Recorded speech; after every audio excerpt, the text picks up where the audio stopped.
Og nu nyhederne med Jesper Petersen. God aften og velkommen til TV Langebæk. Mit navn er Jesper Petersen. I dag skal vi have særlig opmærksomhed på Sydamerikas mørke side, og hvor kokainplantage bliver produceret for 2,8 milliarder kroner om året. Mød fange et af Sydamerikas værste fængsler, Tarita Colonia, og hør om de 7.000 dræbte de seneste 2 år, hvor mafiaen går amok. Jeg stiller over til Ulla Terkelsen. Okay, så kan jeg starte med Enrique Borges. Ulla. Der er meget berygtet kokainbaron. Goddag, jeg er Ulla og kommer fra TV Langebæk. Jeg tror på, at der bliver produceret for 2,8 milliarder kroner. Hash eller kokain. De siger jo vidt der. Det er jo interessant, at man kan ikke det. Og det er noget, Rico. Mit spørgsmål. Hvordan får du smuglet til mig ind i andre lande? Der bliver bananesmugling, fardagen, sydamerikansk kokain til Europa. Ja, kom ned. Men hvad får du bare det?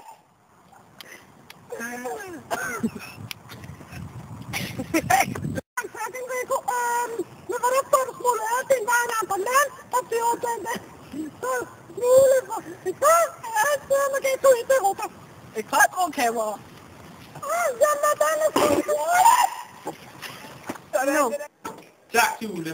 Flere kokainpusher skyder turister til at smugle kokain fra et luksusophold. Gjorde den galt mange gange, da kokainpusherne ikke holder hvad de lover, turisterne bliver bustet.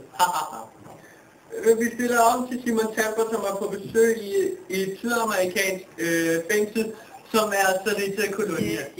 Ja, det er Tarita Colonia, der må vi desværre filme inde i selve fængslet. Men vi har da fået lokal til rådighed, og skal snakke med fanger. Hvad er jeres historie? Soy originario de Chile. Nosotros cometimos unas vacaciones de Luyo hasta en Lima. Mi ancestro slightly cocaína de regreso a Chile, estancia de Luyo. No era lo prometido. Era claro que lo único que tenían en mente era la de la cocaína. Al mismo tiempo no fue solo un poco de cocaína, pero hubo varios kilogramos. Se pegó en mi estómago y mis músculos. Det sabía que me iba. Que yo no me atrevo a decirle lo contrario. En el aeropuerto de la muchacha. Solo hasta que al oficial de aduana.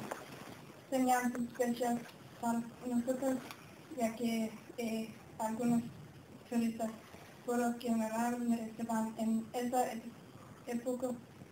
Vestido era obvio que había cocaína en mí.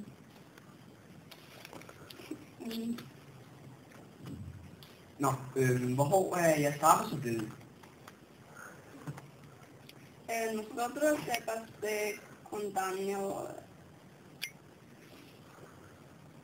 10 años de prisión, he sido una a 3 años y luego debe ser trasladado a una cárcel de Moreras. Okay.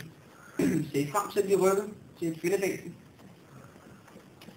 Sí, se quemó es buena para sentarse en la cárcel, pero estoy todavía cual supera en un cárcel de Moreras.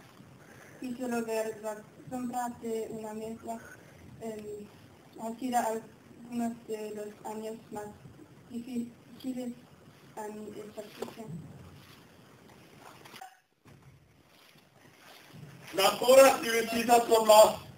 Okay, nå. Tusind tak, fordi I kan fortælle jeres historie.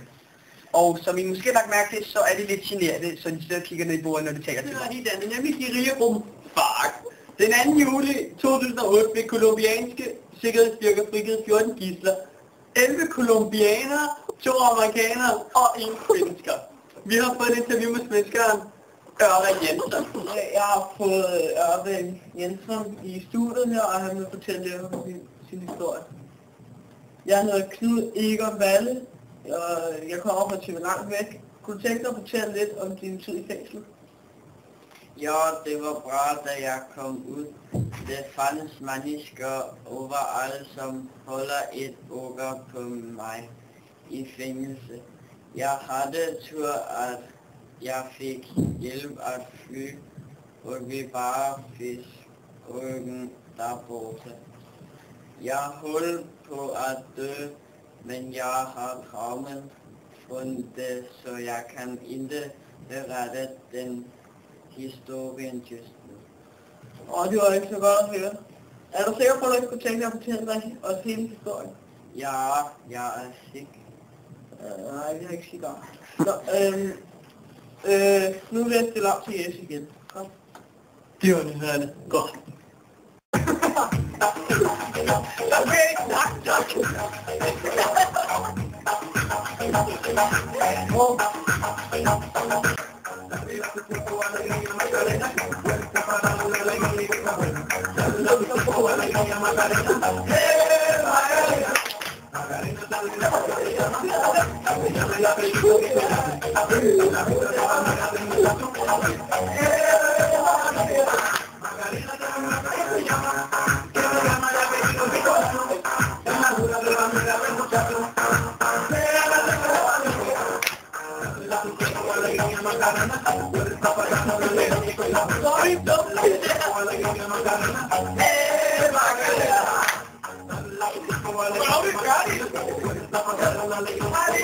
Oh my God!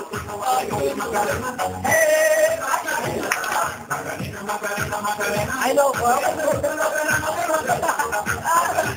I know.